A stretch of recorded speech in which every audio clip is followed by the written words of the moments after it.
that could happen is my biggest fear. Neighbors on edge after a deadly shooting in Spokane's Logan neighborhood with the suspect still on the loose. The latest on the case and what police are saying tonight. I hate to use the word failure, but it's a failure. To end like this, it's heartbreaking to say the least. Plus a heartbreaking loss for the Mariners in Game 7 of the ALCS tonight. Reaction from the team, new tonight. We have a rather pleasant few days ahead, but another round of rain arriving just in time for the weekend. Just to hold up their heads to understand what kind of a season they had. I mean, I know this stings, and there's no question that it's going to sting. But the kind of season they had, doing things that no team in this organization has ever done. Well, it wasn't how any of us wanted it to end. The Mariners fall in Game 7 to the Blue Jays in Toronto tonight, putting an end to a magical season. Good evening, and thank you for joining us for the KREM 2 Night Report. I'm Mark Hanrahan. All right, let's get straight to our sports director, Andrew Quinn, for a look at the game and what the team is saying tonight. Andrew? Yeah, good evening, Mark. This was the closest the Mariners had ever been to finally appearing in a fall classic, but they would need to win one more game on the road in Toronto tonight to do so. A raucous crowd north of the border hoping to help the Jays reach the World Series, but the Mariners would quiet that crowd early. Josh Naylor with an RBI single scoring Julio to make it 1-0 Seattle. But Toronto answers immediately. Dalton Varsho with an RBI single, and we are tied at 1. But then in the third, here he is, Julio Rodriguez, taking Shane Bieber deep once again, and it's 2-1 Mariners. Now in the fifth, it's Big Dumper's turn. Cal Raleigh with a solo shot, and it's 3-1 Mariners, and things are looking good. But then in the bottom of the seventh with 2 men out on, it's so hard to watch. Go ahead, 3-run home run, George Springer. The Blue Jays take a 4-3 lead. Jeff Hoffman would slam the door in the ninth. The Blue Jays are headed to the World Series. They win it tonight 4-3.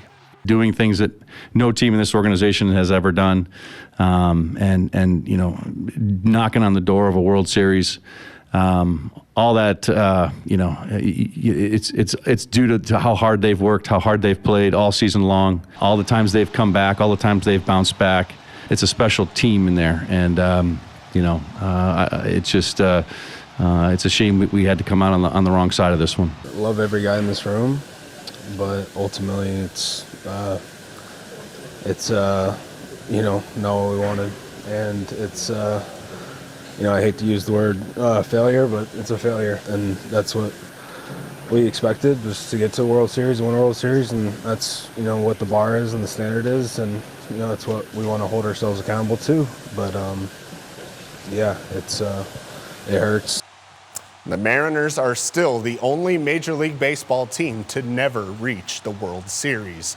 Now, both Josh Naylor and Eugenio Suarez are free agents, but expect almost this entire team to return next season. We'll see if they can run it back beginning in March. All right, sounds good, Andrew. Thank you very much. Well, the M's haven't ever gone this far in the playoffs, and fans across the state and beyond were rallying behind them tonight. KREM 2's Cody Proctor went to an M's watch party at No Lie Brew House to take in some of the action. Well, fans continue to show up to No Lie's Beer Hall on Monday night to catch Game 7 between the Blue Jays and the Mariners, and they were all in good company. Spirits were high at No Lie as Seattle scored quickly, but getting here takes dedication. Born and raised from Seattle, so my whole life. Pretty die-hard for the last 5 years. I went to my first Mariners game in 2004 when I was 8, and really fell in love with the team then. As each inning passed and the Mariners gained and lost the lead, fans reflect on the journey to get to this stage in the first place.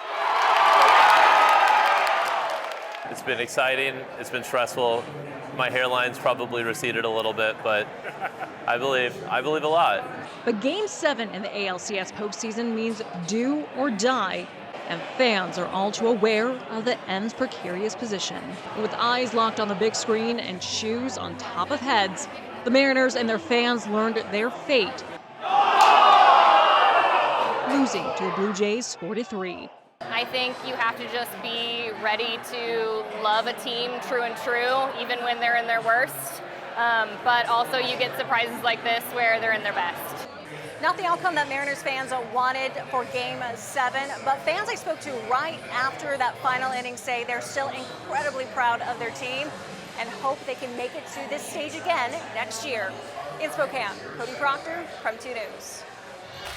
In other news this evening, we are learning new details about a deadly shooting that happened Friday night just blocks away from Gonzaga's campus. KREM 2's Connor McAvoy tells us more about the investigation and how neighbors are reacting to it. Police tape is all that's left to be seen here in the Logan neighborhood after a shooting here on Friday night left one person dead. It should be a safe space. Emma Sjogren regularly walks her friend's dog Roxy at night near where she lives in the Logan neighborhood. But now she's questioning when and where they'll go walking in the future. It's so close to a college campus. We should feel safe to walk at night. We should feel safe to walk anywhere. But that sense of security was shaken Friday night as Spokane police officers responded to a shooting in the area of Mission and Cincinnati Street at 7 p.m. near where Sjogren lives. I saw that they had taped off the area over here that blocked off that sidewalk. Officers say they found a man with a gunshot wound and took him to a nearby hospital. He died later that night. The incident happened not only near Sjogren's home, but also blocks away from where she goes to school at Gonzaga University as a graduate student. She says the shooting came too close for comfort. The fact that that could happen is my biggest fear. Officers say they don't believe there's any connection between the shooting and the university. Instead, they believe it was a targeted attack. They say they haven't found a suspect yet. Sjogren hopes investigators can find the person responsible and make the neighborhood she and Roxy have always come to love feel safer. We should feel safe to do anything and not have to have a fear in the back of our heads that we might be a victim of a drive-by shooting, a stabbing, or any fatality crime. Officers say if anyone knows any information about what happened on Friday night, they're encouraged to call Crime Check. Connor McAvoy, KREM 2 News. The man accused of shooting and killing another man while he sat in his car on the Lower South Hill earlier this month faced a judge for the first time today. Andre Moore is accused of first-degree murder for shooting Derek Schaefer as he sat in his car. This afternoon, the prosecutor said he wants to add a charge for unlawful possession of a firearm. Court records show Moore was wanted on a separate gun charge when Schaefer was killed. Schaefer's sister, Ashley Smith, says she feels let down by the court system. It's like, man, OR'd twice on a gun charge. I can understand once, but twice, and then 19 days later, he takes my brother, so I just feel let down by Spokane County right now. Smith says the investigation isn't over and she hopes more arrests are coming. Moore is due back in court later this month. New tonight, the Spokane City Council passed Mayor Lisa Brown's Home Initiative. Its goal is to bring more affordable housing to the city. The initiative includes a 0.1% sales and use tax for affordable housing. The proposal would also add a program to defer payment fees for developers who build affordable housing. The city says permit fees can be a financial burden on developers early on in a project. Now, certain housing projects could defer up to $150,000 in building and street obstruction permit fees.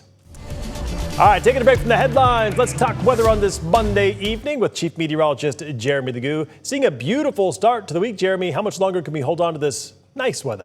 It sticks around for the next few days. We stay quite mild over the course of those. And with a little cloud cover tonight, we're going to stay pretty mild overnight.